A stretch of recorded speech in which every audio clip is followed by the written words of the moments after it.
অর্থাৎ আমরা মনে করি ইসলামের সীমারেখা ও মসজিদ পর্যন্ত, মসজিদের ভিতরে ও নমাজ রোজা যাকাত ও গতমানের সম্পর্ক ইসলামের লগে, আর বাদ বাকি সারাটা আমার গরর চলাফেরা এগুই আমার, বিয়া শাদী এগুই আমার, ব্যবসা বাণিজ্য ইটা আমার, বিলাস বন্টন ইটা আমার, বাকি সারা দুনিয়ার কামকাজ ইটা আমার ব্যাপার। আর আল্লাহর কাম কিতা মসজিদ ও নামাজ পড়া যাকাত দেওয়া রোজা রাখা ওগুই না আল্লাহ। ওলা আমরা চিন্তাধারা হয়ে গেছে।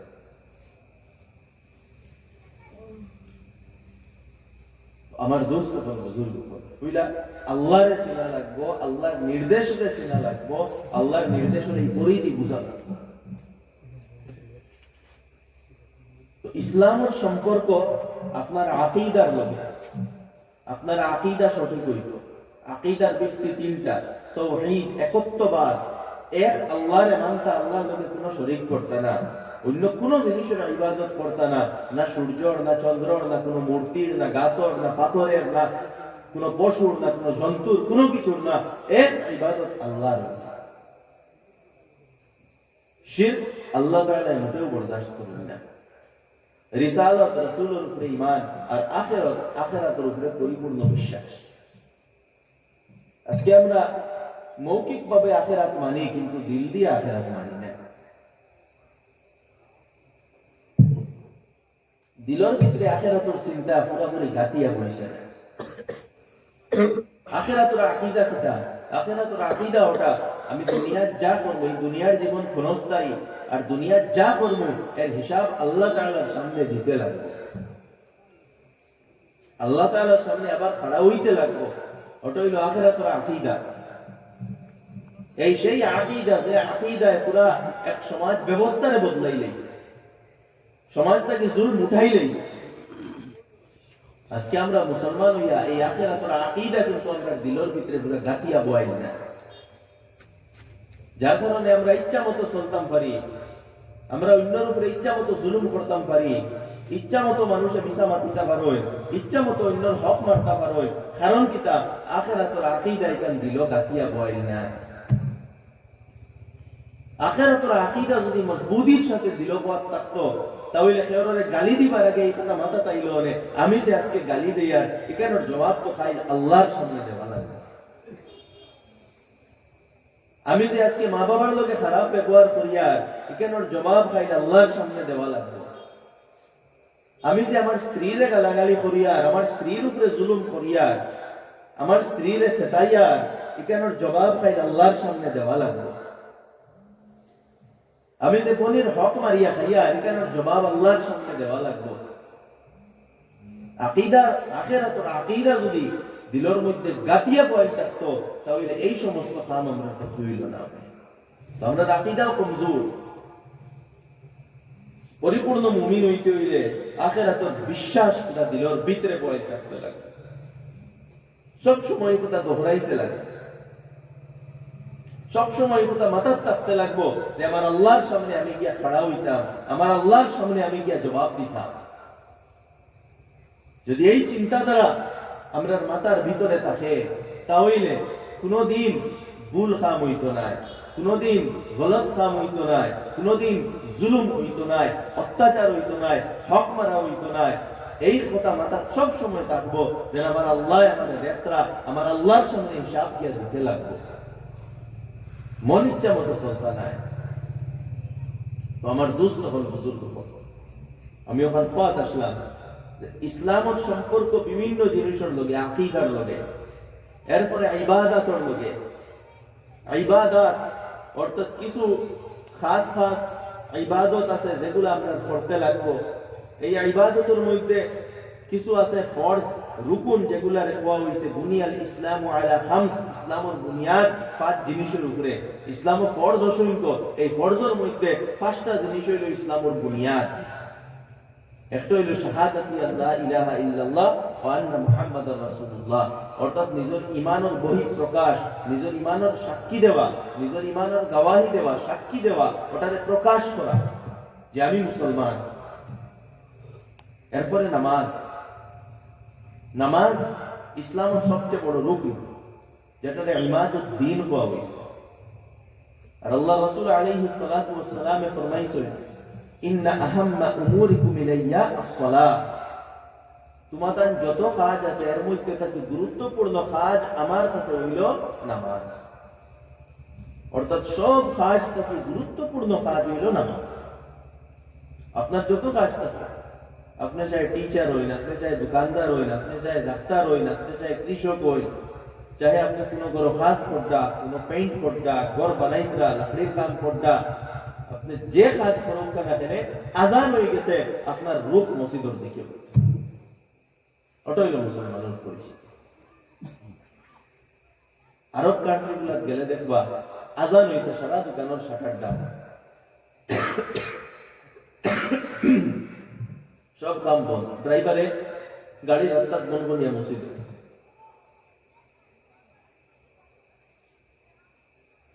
আজান হয়ে গেছে সব মসজিদ, ওটার নাম ইসলাম। নমাজের মধ্যে গাফলতি করতে আসতে পারে।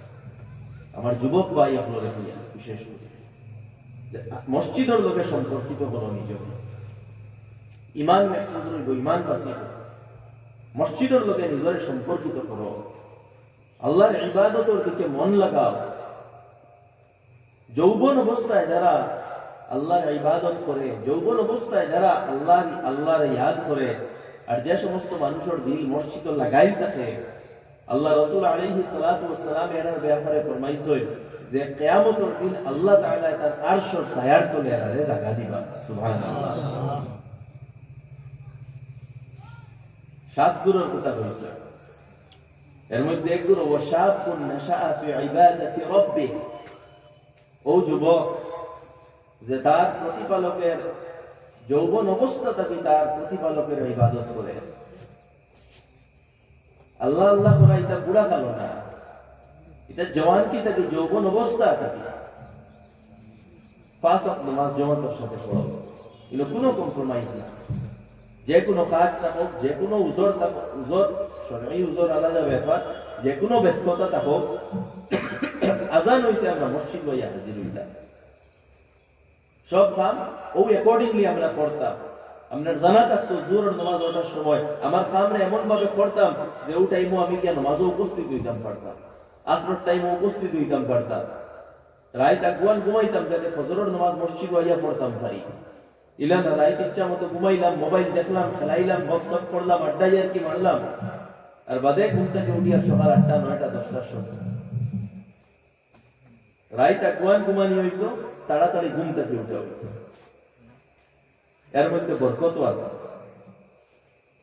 আপনি যদি আগুয়ান ঘুমায় আর আগুয়ান ঘুম থেকে উঠে, এক তো ফিজিক্যালি আপনি ফিট হইবা, বেমার আজার আপনার কমব, দ্বিতীয়ত ঘরও বরকত আইব, মাল ও দৌলত বরকত আইব। আমরা খালি শিকায়ত করি আপনার ঘরও বরকত নাই, অভাব, টানাটানি, এগুলা দূর হওয়ার একটা রাস্তা হইল ফজরের সময় ঘুম থেকে উঠা। আর যারা ফজরের সময় ঘুমো থাকে এরা কোনোদিন ওয়েলদি হইতে পারেন না, এরা রিজাকের মধ্যে বরকত হয় না, এরা জীবনের টানাটানি লাগিয়া থাকে।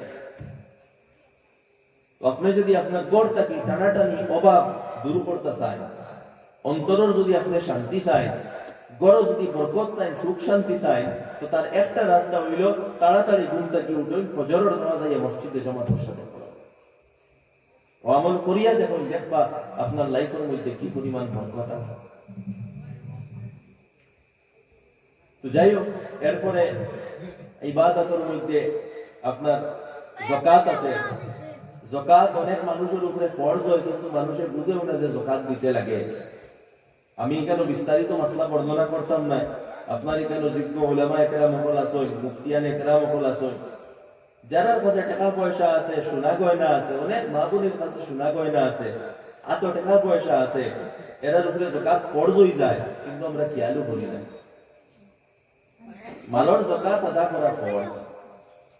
আর না এই সোনা, এই রূপা, এই টাকা, এই মাল কিয়ামতের দিন কি হইব? সাফ হইব, বিচ্ছু হইব। কিয়ামত কবর গিয়া সাফ বিচ্ছু হইব। কিয়ামতের দিন এই সোনা রূপা এগুলা গলাইয়া চকুত, খানো, নাক, মুখ লাগানো হইব। তো যাকাত আমরা যারা উপরে ফরজ, হিসাব পরিমাণ টাকা আছে বা সোনা রূপা আছে, আপনারা উলামা মুফতিয়ান একরামুল্লাহর কাছে গিয়া পার্সোনালি জিকাইয়া আপনার উপরে যে পরিমাণ যাকাত ফরজ হয় ওটা আদায় করবেন। এইভাবে রোজা আমরা উপরে ফরজ, হজ আমরা উপরে ফরজ। হজ যার কাছে হজ যাওয়ার পয়সা আছে, যে পরিমাণ হজ যাইতে পয়সা লাগে, এখন 3.5-4 লাখ টাকা লাগে, তো হজ যাওয়ার পয়সা যদি আপনার কাছে থাকে, পয়সা রাখারেও বা এক্সট্রা জমিনও রাখারেও, এক্সট্রা জমিন আপনার দরকারি না, এক্সট্রা জমিন বেচিলে আপনার টাকা পাইবা, এগুর উপরে আপনার গুজারাও না, এগুর উপরে চলাও না, এমনি ফালাইয়া রাখা, এক্সট্রা জমিন আছে বেচিলে আপনি 4 লাখ পাইবা, আপনার উপরে হজ ফরজ। আর হজ ফরজ হইলে তাড়াতাড়ি হজ করো, হজ দেরি করবা না, বা হজ তো ইয়া বারে বারে গিয়ে উমরা করবা না, আগে হজ করো, বাদে জবার আপনার উমরার ইচ্ছা করবা।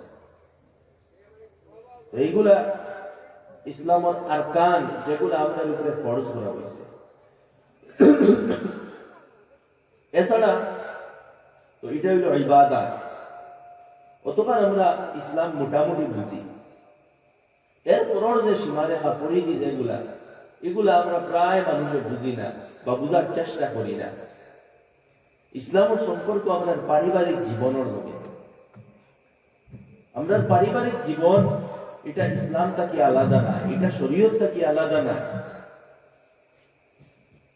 জেলা কেউ নামাজ চালিলে সে শরীয়তর দোষী, জেলা কেউ যাকাত না দিলে শরীয়তর দোষী, জেলা কেউ হজ না করলে শরীয়তর দোষী, ওলা কেউ তার মা বাবার খেয়াল না করলে হেও শরীয়তর দোষী, কেউ স্ত্রীর উপরে জুলুম করলে হেও শরীয়তর দোষী, কেউ নিজের ভাই বোনিন্দর হক মারলে সেও শরীয়তর দোষী, কেউ নিজের চাচারে মামুরে গালি দিলে সেও শরীয়তর দোষী।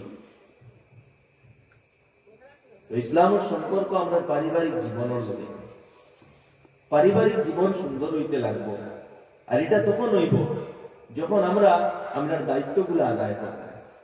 আল্লাহ তাআলা সবার উপরে কিছু দায়িত্ব দিছে, আওলাদের উপরে যেভাবে দায়িত্ব দিছে যে মা বাবার খেয়াল রাখতা, মা বাবার সেবা করতা, খিদমত করতা, টাকা পয়সার দরকার হইলে টাকা পয়সা দিতা, ঔষধের দরকার হইলে ঔষধ দিতা, যে জিনিসের দরকার হয় ওগুলা দিতা। ওভাবে মা বাবার উপরে নিজের আওলাদের লালন পালনের দায়িত্ব আছে। মা বাবার দায়িত্ব নিজের আওলাদরে দিনদার বানানি, নেক বানানি, তাকওয়াওয়ালা বানানি। মা বাবার দায়িত্ব নিজের আওলাদরে আগুন থেকে বাঁচানি, নিজের আওলাদরে উত্তম চরিত্রবান হিসাবে গড়িয়া তোলা। তারা 7 বছর বয়স হইলে নমাজের আদেশ দেওয়া, নমাজের প্র্যাকটিস করানি। 10 বছর বয়স হইলে নমাজ ডান্ডা দিয়ে নমাজ পড়ানি। তারা ভালো এবং ভালো শিক্ষা দেওয়া, তারা চরিত্র শিক্ষা দেওয়া, তারা উত্তম চরিত্র গঠন করিয়া দেওয়া, এগুলা মা বাবার দায়িত্ব। বিয়ার বয়স হইলে তাড়াতাড়ি আওলাদরে বিয়া দিয়া দেওয়া, এটা মা বাবার দায়িত্ব।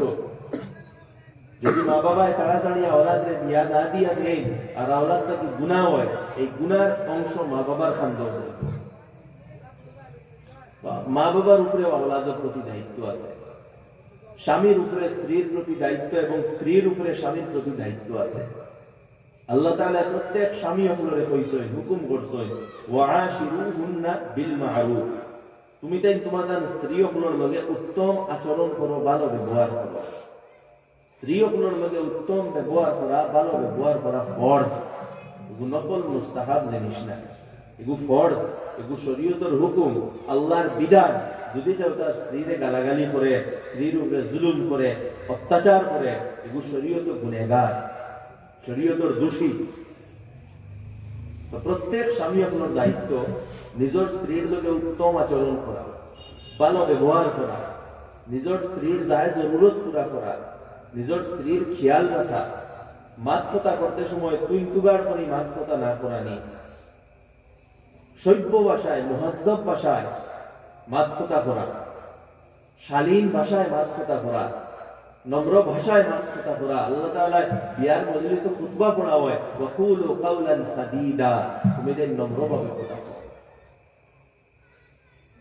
এই সম্পর্ক নম্রতার সম্পর্ক, মহব্বতের সম্পর্ক, ভালোবাসার সম্পর্ক, রেসপেক্ট এবং সম্মানের সম্পর্ক। এগুলো কোনো আপনার দরবারের সম্পর্ক নাই, ঝগড়ার সম্পর্ক নাই। আর এটা আমানত, আর এই আমানতের দায়িত্ব বেশি স্বামীর উপরে। কারণ আর রিজালু কাওয়ামুনা আলান নিসা, কারণ স্বামী অর্থাৎ পুরুষ এরা হইলা গার্জিয়ান। গার্জিয়ানের দায়িত্ব বেশ থাকে।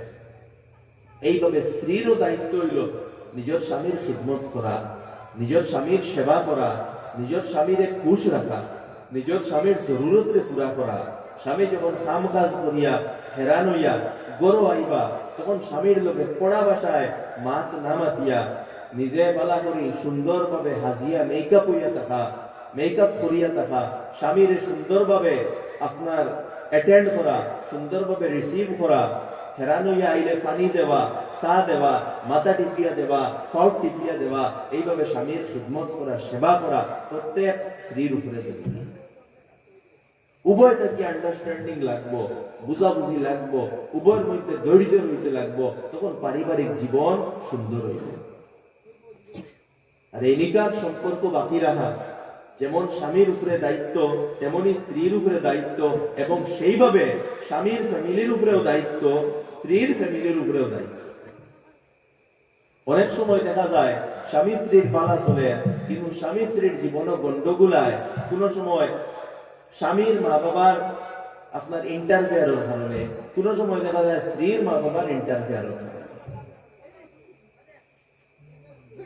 মা বাপর জায়গা, কিন্তু স্বামী স্ত্রীর পার্সোনাল লাইফও কেউ ইন্টারফেয়ার করার কোনো অধিকার নাই। পার্সোনাল লাইফ কেউ নামাজ না পড়লে 100 বার কই নামাজ পড়ো, শরীয়ত বিরোধী কোনো কাম করলে 100 বার মা বাবা এখান থেকে আটকায়, কিন্তু তারা পার্সোনাল লাইফও তারা কিলা ঘুমাইতা, কিতা খাইতা, কিতা বন্দিতা, কিভাবে চলতা, যেগুলা শরীয়তের দায়রার ভিতরে, এগুলার উপরে কেউ কোনো কমেন্ট করতে পারত না।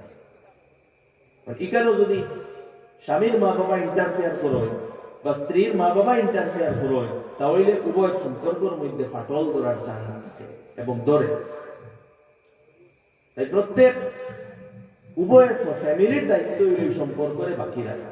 কোন সময় দেখা যায় স্বামীর মা বাবা থাকি স্ত্রীর উপরে জুলম ও জিয়াদতি হয়, হড়িয়ে বউরে সেতায়, হড়িয়ে বউরে গালাগালি করো, হড়িয়ে বউরে টর্চার করো, এটা প্রায় মেটার ফ্যামিলির দেখা যায়। যার কারণে বউর অর্থাৎ স্ত্রীর মাথা খারাপ থাকে, ডিপ্রেশনও থাকে, টেনশনও থাকে। স্বামী গরো আইলে ও টেনশনের কারণে গালাগালি হয়ে যায়, গরম মাত্রতা হয়ে যায়। তো এটা হড়ি বুঝা লাগে যে আমার এখতিয়ার কতখান, আমি কতখান আমি মাতিতাম পারবো, কতখান পারতাম না, কোন জায়গায় দৌড়তাম পারবো, কোন জায়গায় দৌড়তাম পারতাম না। ওভাবে স্ত্রীর মা বাবার সীমা লঙ্ঘনের কারণে কোনো সময় স্বামী স্ত্রীর জীবন নষ্ট হয়ে যায়। স্বামী স্ত্রীর জীবনে অনেক সময় তুড়াতুড়ি হালকা ফুলকা একটু গরমাগরমি হয়, কোনো সময় এটা ন্যাচারাল, এটা অবাস্তব কিচ্ছু নেই, প্র্যাকটিক্যাল জিনিস। কিন্তু ছোটখাটো জিনিস রে অনেক সময় স্ত্রী নিজের গরু গিয়া কই নিজের মারে, নিজের বাপরে, বুঝদার মা বাপ হইলে বুঝাইয়া দিলাই এটা কিচ্ছু নাই, তা ওলা হয়, পারিবারিক জীবন এটা হ্যান্ডেল করতে লাগে। কিন্তু অহংকারী মা বাপ বা বেবুজ মা বাপ বা অসভ্য বা অশিক্ষিত মা বাপ হইলে অনেক সময় নিজের গরমাহি দেখাইলাই যে আমার ফুড়িরে ওরা ফুড়ি লইলানি, আর ফুড়ি দিতাম না। এরকম প্রায় কেস আমরা কাছে, আমার ফুড়ির লোক এরকম ফুড়ি লইলানি, আমার ফুড়িরে আর দিতাম না, এরা খাইয়া রাখি দিল। ওজন ফুড়ি আটকাইয়া রাখছো। কিছু কিছু ফ্যামিলির দেখা যায় 1 বছর হয়ে গেছে, 2 বছর হয়ে গেছে ফুড়ি আটকাইয়া রাখা। কিভাবে ফুড়ি দিলে দিলে তাই যাইতো স্বামীর গেছে, স্বামীর দিলে দিলে তার স্ত্রীর আনতো, কিন্তু স্ত্রীর মা বাবার ইন্টারফেয়ারের কারণে এই জীবন নষ্ট, নিজের ফুড়ির জীবন নষ্ট হয়। তো এটা আমরা গার্জেন টগুলোর দায়িত্ব। খালি মা বাপ হইলে হয় না, মা বাপ হওয়ার পরে মা বাবার দায়িত্ব বুঝতে লাগে, ওটার নাম ইসলাম। আল্লাহ তাআলা আমরা সব জিনিসের সীমা দিয়া দিয়েছে, তিলকা হুদুদুল্লাহ। আমরা প্রত্যেক জিনিসের সীমা বুঝা লাগবে। স্বামী স্ত্রীর জীবনের ব্যাপারে উভয় ফ্যামিলির এই চিন্তাধারা রইত যে কিভাবে এই সম্পর্ক আমরা সেফ রাখতাম, সুরক্ষিত রাখতাম, ঝগড়া মুক্ত রাখতাম, যদি কোনো বিবাদ হয় ওখানে আমরা মিটাইতাম, এই চিন্তাধারা উভয়ের ফ্যামিলির থাকতে লাগবে। আর এই চিন্তাধারা রাখিয়া, এই টার্গেট রাখিয়া প্রত্যেকটা কাজ করতে লাগবে। স্বামীর ফ্যামিলি এবং স্ত্রীর ফ্যামিলি, তখন উভয়ের সম্পর্ক সুন্দর থাকবে। হাদিসের মধ্যে আইছে যে শয়তান বহুত শয়তানে বড় ইবলিসে তার সিংহাসন লাগায় আর তার হরু হরু যারা শয়তান এরারে দেখাইয়া জিগায় প্রত্যেক দিন যে তুমি কিতা গুনাহ করাইছো, তুমি কিতা গুনাহ করাইছো। সবে যার যারি কারগুজারি গুনাই। কোন এক শয়তানে আইয়া কয় যে আমি স্বামী আর স্ত্রীর মধ্যে ঝগড়া লাগাইয়া তারারে আলোক করে দিছি। তখন এই বড় শয়তান উঠিয়া ও শয়তানটা গলাত লাগাইয়া কয় সাব্বাস, তুমি বাক্কা বড় কাম দিছ। ওখান থেকে অনুমান করল যে স্বামী স্ত্রীর জীবনের মধ্যে ফাটল আওয়া ইকু কত বড় গুনাহ। আর যারা স্বামী স্ত্রীর জীবনের মধ্যে ফাটল আনে এরা কত বড় গুনেহগার। যে কাজ শয়তান সবচেয়ে বেশি কুশল। ওখান থেকে অনুমান লাগাইতে পারো যারার দ্বারা স্বামী স্ত্রীর জীবনের মধ্যে ফাটল আয় এরা ইসলামের দৃষ্টিতে কত বড় গুনেহগার। আমার দোস্ত বুজুর্গ দিন আমরা বুঝালাম স্বামী স্ত্রীর জীবন কিভাবে অতিবাহিত হইত, ঝগড়া লাগলে কিভাবে এটারে সলভ করা হইত, এইসব বিধান ইসলামের মধ্যে দেওয়া আছে। যদি ঝগড়া লাগি যায় কোনো কারণে, ওই বিভিন্ন কারণে ঝগড়া লাগে, তো পয়লা দায়িত্ব হইল গিয়া বড় বড় দায়িত্ব নিজে মাত্র না হামাইয়া উভয়ের বুঝাবুঝি করার লাগে ছাড়া। যদি উভয় বুঝতে পারেন না তাহলে বুঝদার মানুষে তারা বুঝাইয়া দেওয়া যে এইখান হয়েছে এইখান ছাড়ি দেও, ওখান হয়েছে ওখান ছাড়ি দেও। ওলা বিভিন্ন স্টেপ আছে। আর এরপরে লাস্টে যদি দেখা যায় যে এই স্বামী এবং এই স্ত্রী অর্থাৎ এই বেটা বেটি একলগে আর থাকতে পারতা নাই, কোনো থাকার লাইনও নাই, 0% চান্স, 1% চান্স নাই, তখন শরীয়তের নির্দেশ হইল যে স্বামী স্ত্রীরে এক তালাক দিতে পারবে। এক তালাক দিয়া তাই তাই আলো বই যোগ করে। এরপরেও বিধান আছে, এক তালাক দেওয়ার বাদেও দেখো যদি স্বামী স্ত্রীর আবার মন বই যায় সে অন্যর প্রতি, রেজাআত করতে পারবা যদি ইদ্যতর ভিতরে তার মন বয়। আর যদি ইদ্যত শেষ হয়ে যায় আর অন্য কোনো ভাই বিয়া হয় না আর তার আবার খেয়াল তাকে বিয়া করতাম, আবার বিয়া করতে পারবা। এটা হইল শরীয়তের হুকুম। আমরা মানুষে বিয়া করিলে বিয়া করার পরে দায়িত্ব কিতা কিভাবে চলা লাগে এটা বুঝুন না। আর যার কারণে উঠিয়া একলগে 3 তালাক দিলেন। একটু আগে একটা প্রশ্ন হয়েছে। প্রথমত এই কথা বুঝা লাগবো একলগে 3 তালাক দেওয়া এটা কোনো মানুষের কাজ না, এটা জানোয়ারের কাজ। এগুলো পশু এবং জন্তু মানুষে যেটা একলগে 3 তালাক দেয়, এগুলো জন্তু জানোয়ার, এগুলো মানুষ নাই। হযরত ওমর রাদিয়াল্লাহু আনহু এইলা মানুষের দুর্রা মারতেন, এটা দুর্রা মারার যোগ্য। সুপ্রিম কোর্টে আপনার জিও পার্লামেন্টে কানুন বানাইছে 3 বছরের জেল, কারণ এটা গুনাহ, নাজায়েজ, হারাম।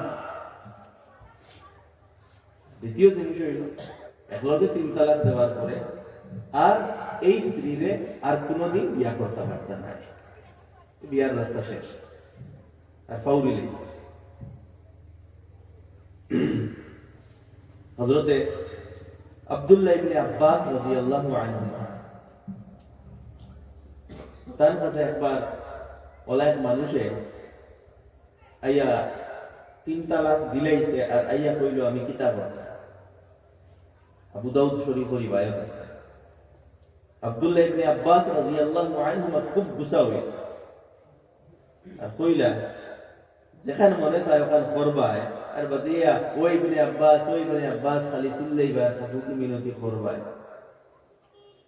তোমরার লাগি জানোয়ারের লাগি কোনো সলিউশন নাই। সলিউশন আল্লাহ মানুষের লাগি রাখছে, মুসলমানের লাগি রাখছে, যারা আল্লাহর কথা শুনে তারার লাগি রাখছে।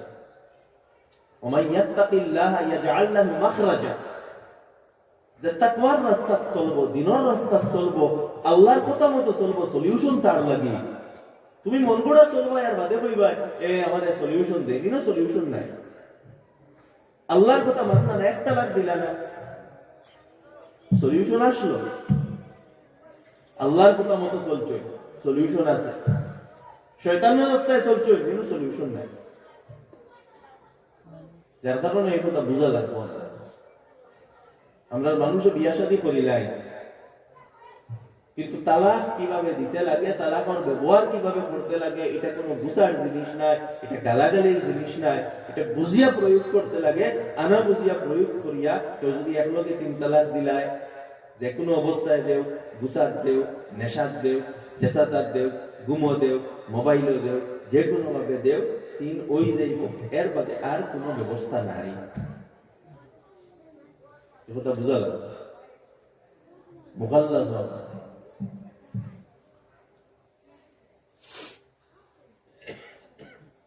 আর বেজারি রাস্তায় যাওয়াও জায়েজ না।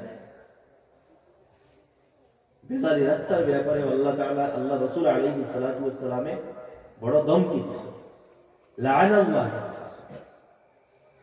এর উপরে আল্লাহর লানত। যাই হোক, আমি অন্য বিষয়ে যাই আর কি, প্রশ্ন আসলো হিসাবে ওটার উপরে আমি তোমাকে দিলাম। তো আমরা প্রত্যেক স্বামী স্ত্রী